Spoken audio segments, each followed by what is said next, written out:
At least 30 tornadoes roared across 6 states, leaving a devastating wave of destruction that wiped out towns and took the lives of at least 70 people.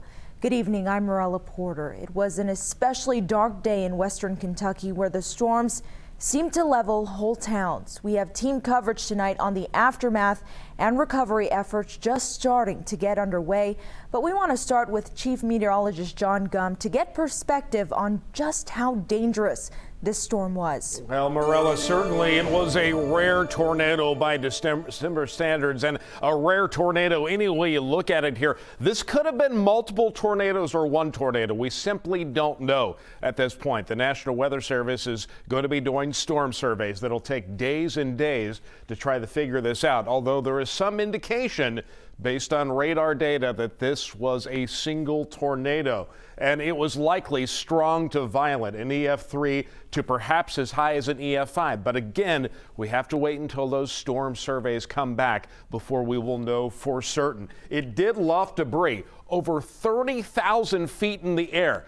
That doesn't happen with normal tornadoes. That's the height, of course, that commercial jetliners fly, jet stream levels. So that was unbelievable to see on radar. And it did move across perhaps 4 states in 4 hours if this were a single tornado, if not multiple tornadoes spawned by the same storm. And at times, this thing moved up to 60 miles per hour in the dark at night.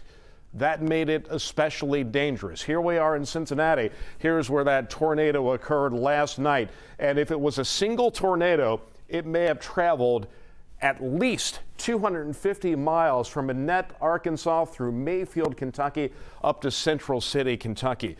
One other thing of note, the parent supercell storm that spawned this tornado eventually ended up in our viewing area last night, spawning a tornado warning for Robertson, Mason, and Bracken County.